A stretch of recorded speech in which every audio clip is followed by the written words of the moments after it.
Hai semuanya, jumpa lagi dengan aku Sisius Lutia. Kali ini kita berada di segmen belajar tutorial tentang kisi-kisi SKB tentang dasar-dasar epidemiologi untuk formasi epidemiologi bagi teman-teman yang mau tes CPNS dan P3K kesehatan. Seperti apa? Disimak ya.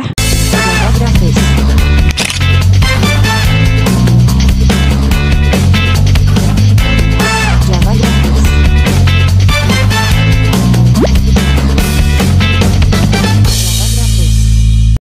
Yang pertama kita akan membahas tentang definisi epidemiologi, di mana dari segi bahasa, epidemiologi itu berasal dari bahasa Yunani yang terdiri dari kata epi atau upon yang berarti pada atau tentang, sedangkan demos atau people yang berarti populasi, orang atau penduduk, dan juga ada logia atau knowledge yang berarti pengetahuan atau ilmu, di mana epidemiologi merupakan salah satu cabang ilmu dari kesehatan masyarakat yang digunakan untuk menelusuri asal-usul dan penyebaran penyakit infeksi serta non-infeksi secara detail dan juga melakukan identifikasi lebih jauh perihal penyakit tersebut. Definisi modernnya ada lagi nih dari ilmu epidemiologi adalah merupakan ilmu yang mempelajari tentang frekuensi dan distribusi atau dikenal dengan penyebaran masalah kesehatan pada sekelompok orang atau masyarakat serta melihat determinan atau faktor-faktor yang mempengaruhi kejadian penyakit tersebut.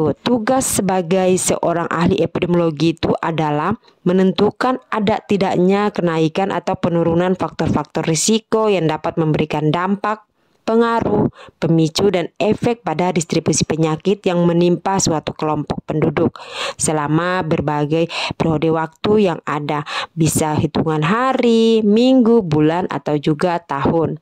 Nah, fokus lain dari seorang ahli epidemiologi itu ada 3 komponen utama, yaitu frekuensi masalah kesehatan, distribusi masalah kesehatan, determinan masalah kesehatan. Nah, itu ada 3 ya teman-teman. Nah, selanjutnya dalam epidemiologi itu punya istilah-istilah.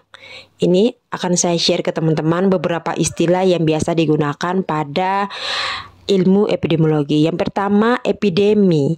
Definisinya itu adalah wabah atau munculnya penyakit tertentu yang berasal dari suatu sumber tunggal dalam satu kelompok populasi, masyarakat, atau wilayah yang melebihi tingkatan kebiasaan yang diperkirakan. Nah, kalau pandemi itu adalah epidemi yang menyebar luas melintas negara, benua, atau populasi yang besar yang kemungkinan bisa sampai ke seluruh dunia.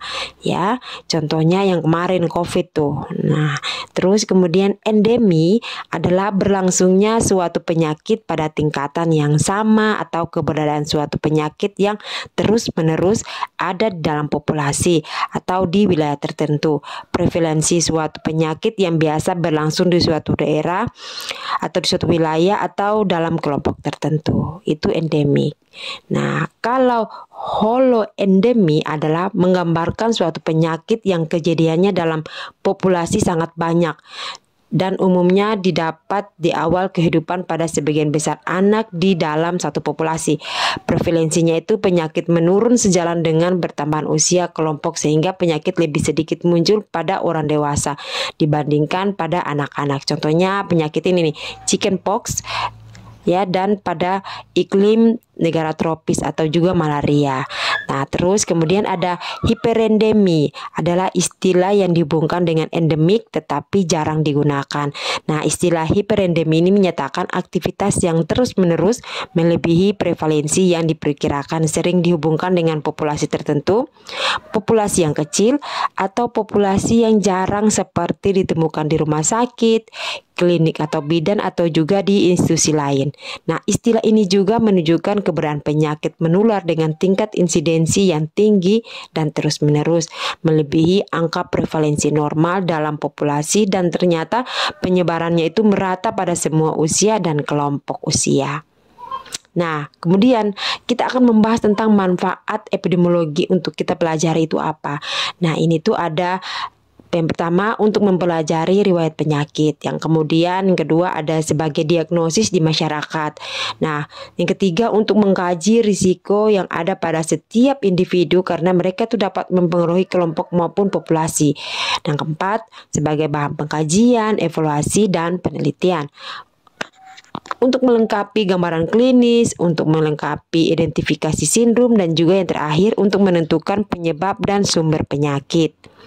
Nah, kemudian di dalam epidemiologi itu ada segitiga. Nah, kita kenal dengan segitiga epidemiologi. Yang pertama itu ada agent, ada penjamu atau host, ada lingkungan, dan juga ada waktu. Nah, agent ini dia itu merupakan penyebab, ya, contoh penyebab penyakit, ya, contoh ada bakteri, virus, parasit, jamur. Nah, itu agent. Nah, kalau penjamu itu organisme yang biasanya manusia atau hewan menjadi tempat persinggahan penyakit. Ya, itu penjamu itu. Jadi biasanya itu yang terkena atau tidak terkena penyakit. Jadi penjamu itu si manusia atau hewan.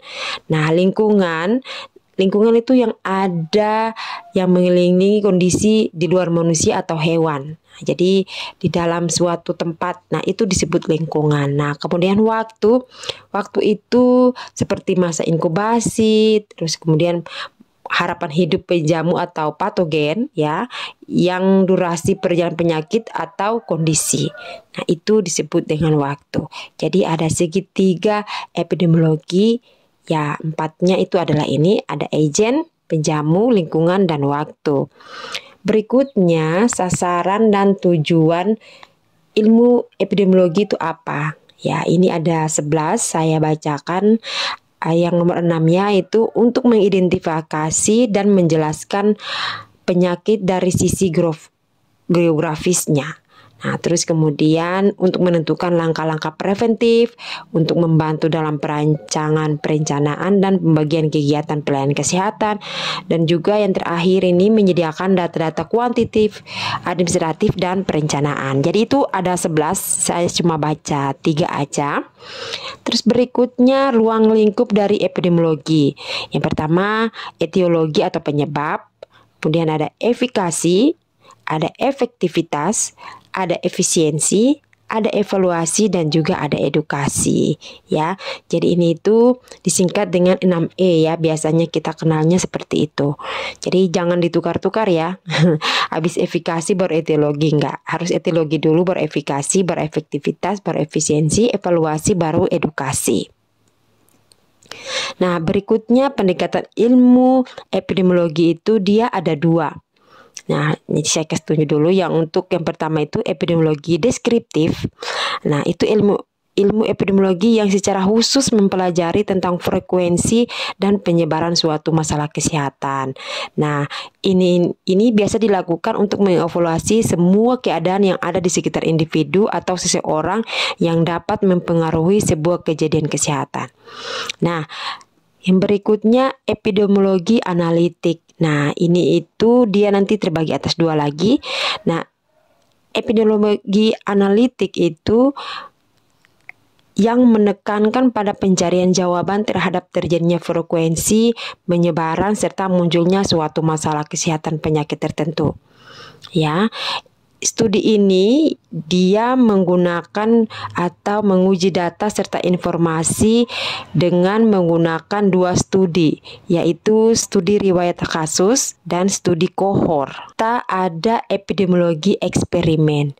Nah, eksperimen ini tuh melakukan studi dengan cara mengadakan eksperimen atau percobaan kepada kelompok atau subjek untuk kemudian dibandingkan dengan kelompok kontrol yang dilakukan percobaan. Biasanya dilakukan misalnya untuk menguji efektivitas suatu vaksin. Jadi ini tuh eksperimen itu kayak percobaan atau perbandingan antara orang yang divaksin dengan orang yang tidak divaksin. Nah, itu pendekatan ilmu epidemiologi itu ada 3, ya, teman-teman. Nah, kita masuk ke soal-soal di mana pertama, menurut ahli epidemiologi menyebutkan ada 3 komponen utama epidemiologi, yaitu yang pertama, frekuensi masalah kesehatan. Yang kedua, distribusi masalah kesehatan. Ketiga, kajian masalah kesehatan. 4, determinan masalah kesehatan.